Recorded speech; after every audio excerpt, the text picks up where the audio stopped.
Hey guys, welcome back to my channel, and today I'm going to be bringing you guys my November wrap-up.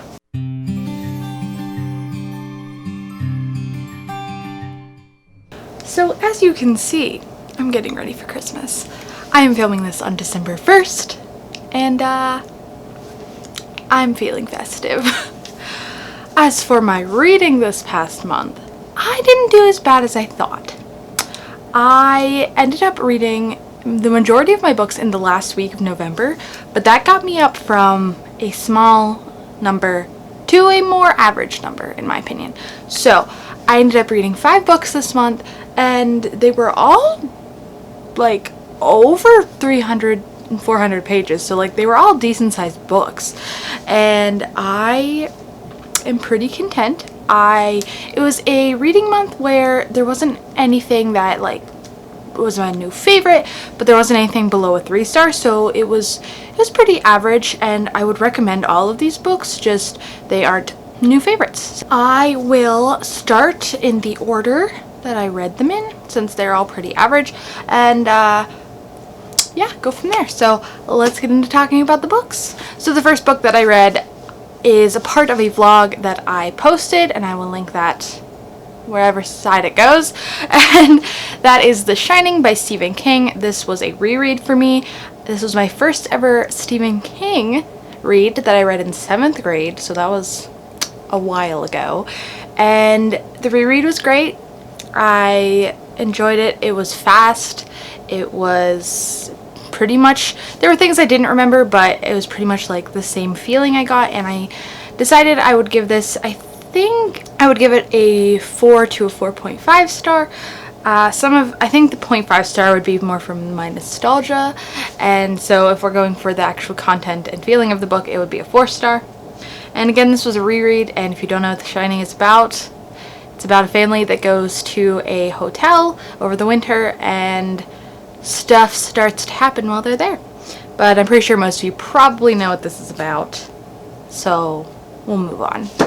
The other book I read in that vlog is the sequel to The Shining, and that is Dr. Sleep, also by Stephen King, and this just came out as a movie, which was why I wanted to read it, and I gave this one a 4 out of 5 stars as well. I enjoyed being in the presence of Danny Torrance again in this book, and it was a solid King read.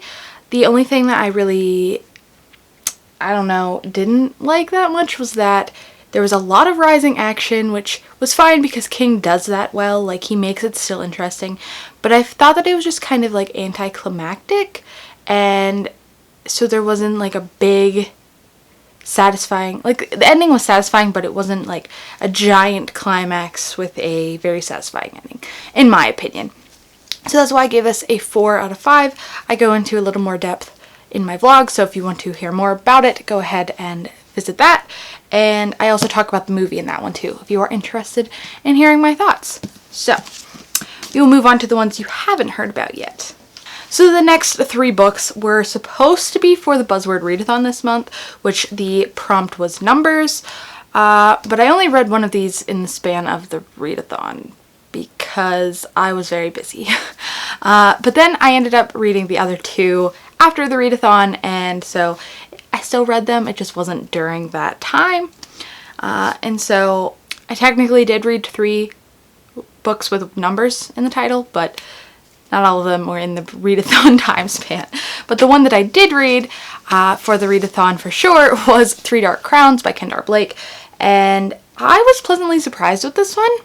I honestly thought that I might not have enjoyed it as much as I did, just because everyone likes it, and there have been books that everyone likes that I don't, so I was a little worried, but I was, again, pleasantly surprised, and I thought that this was pretty good. I gave it a 4 out of 5. I think I will continue on with the series. Actually, I know I'm going to continue on. And this follows our 3 main characters, who are 3 different queens in 3 different factions. We have a poisoner, a naturalist, and an elemental. So we have Catherine, Arsinoe, and Marabella. Those are our 3 queens, and they are triplets, and pretty much they have to eventually fight each other for the like top crown position, And so this book is mostly just, you know, getting us into the world, getting us used to the characters. And I thought that it did a very good job, and there was a lot of plot points that I enjoyed, and the ending was a good cliffhanger ending. So all of that was good. It just wasn't like, I didn't feel completely enthralled with the entire premise, and I think maybe just everything that was going on at the time when I was reading this maybe just made me didn't like it as much as I could have, but it was still good, and I'm going to continue on. So I am excited for that, and I definitely will be doing that in the new year. Not in December because I have a lot of other reading plans, but this was a good one, and I'm excited to continue on. And then I actually went to the library for the other two books because they are two of my most anticipated 2019 releases, and I just wanted to read some new releases because I have heard a lot of hype about these, and again, they had numbers in the title, so I picked them up. And so the first one of these I read was Daisy Jones and the Six by Taylor Jenkins Reid. Honestly, I like this more than Evelyn Hugo, and I'm reevaluating my ratings for that because I gave this one a 4.5. But like I said, I liked it more than Evelyn Hugo, so Evelyn Hugo is probably a 4.5 as well. I think they're probably tied. And this follows a band called the Six in the time that they were famous, which was the 70s pretty much, and then also Daisy Jones, who was also prominent in the 70s, and it's told in like an interview perspective, and it's pretty much just the rise and fall of the band and what all happened in that time frame. And I was a little hesitant going in about the interview style, but as the story went on, I enjoyed it, and it wasn't very hard to read. I know a lot of people said that the audiobook for this was good, and I think that I can understand why, seeing as the style of the writing. But I wanted to pick it up physically, and I'm glad I did. I thought that this was just a really, really good story, and I wasn't expecting to like it as much as I did, honestly. I thought maybe it was overhyped, but I liked it. And I thought that the ideas and the plot choices that Reid did in this book were really good, and she just has a knack for writing fictional like characters, and I just wanted to listen to these guys' songs as I was reading. Like, I wanted to be like, what is this song? Like, how it was such a hit, so I want to hear it. Obviously they're not real, so just I think that being able to do that in a book makes someone want the characters to be real and like this band to be real is something that a lot of writers probably couldn't do. And so Taylor Jenkins Reid, I think, is an outstanding writer, and I cannot wait to read more from her in the future, especially if she keeps putting out books that are like Evelyn Hugo and Daisy Jones. And I understand the hype for this book, and I'm behind it. So I'm going to have to get my hands on a copy for my shelves, because although I didn't give it a full 5, just because there was, the ending was just a little for me, and like the twist of the book at the, close to the end, I was like, okay, we didn't really need that. We didn't need to know who the interviewer was. That is pretty much what made the rating go down, but everything else was great. So this is pretty much almost a new favorite. Just wasn't a 5-star, but books don't have to be 5 stars to be favorites. So I'm excited I read this and picked it up from the library. And then the last book on here is probably going to be the most controversial because of my rating, and that is Ninth House by Leigh Bardugo. This book I read this past weekend. I finished it last night on November 30th by 10 o'clock at night, and I like plowed through this, but it was so hard to get through writing wise, which I couldn't believe because I loved Six of Crows and I thought the writing style was great. And like Crooked Kingdom, I didn't really like the Grisha trilogy, but that was her first series. Like, I'll give her a break. But this, like, I was expecting more from the writing style because it was dragging. Like, it was physically hard to continue to read this. And the premise is not boring. Like, I like the idea. The writing style was not, I did not like it in this book. And I don't know if it's just because Bardugo's not used to writing adult fantasy. I don't know. But when the stuff started to get interesting, obviously it was easier to read because I was flying through it quicker, but all the rising action, like probably the first 180 pages or so, was difficult. And there was even interesting stuff in it. It was a lot of buildup and a lot of boring material. So if you didn't know what this is about, it is about a girl named Galaxy Stern, or known as Alex in this book, and she gets pretty much invited to Yale, not off of grades, not off of anything, but she gets invited to join Yale and join a secret society there. And I'm not going to really tell you much more if you're interested, because that's the general premise you need to know going into it. That's all I knew going into it, really. And I think that the idea and the plot of this was good, and for the most part she did a good job executing it. But there was not only the writing style problem, but there was a part at the end that was supposed to be like the big reveal that I didn't understand. It kind of felt like it was just like, oh, we need a reveal, so there, we'll do that. I didn't really appreciate it, but I did like Alex's character. I liked for the most part, the dual perspective.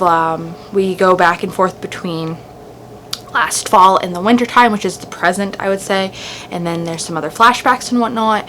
And I liked some of the other characters that are presented, and I did for the most part like the slight mystery element, but I think that it was bland. Like, when you look at it, the actual mystery element is just generic.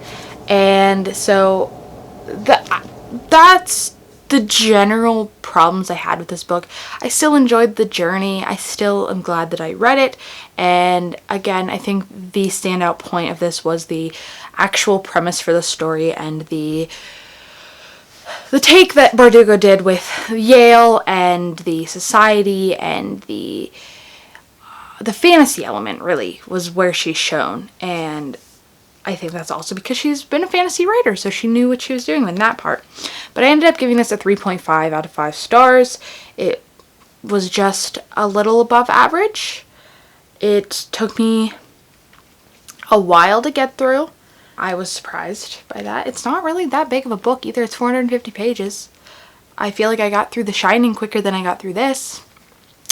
And so it was just okay. And so this was the worst read of the month, but again, it wasn't like horrible. It just wasn't what I was expecting. I was expecting a new favorite 5-star read out of this, and I didn't get that. So I think that's why I'm more disappointed than I should be, just because it wasn't what I was expecting. So there you have it, guys. I guess I should show you the books. These are the 5 books I read in November. Again, I'm pretty content with 5 books, considering how busy I was, the length of these books, and yeah, mostly that. I'm content with this amount, and yeah, I had a good reading month. And this is just to show you that you don't have to read a lot of books to still have a good reading month that you enjoyed, and read books that you know, were actually excited for.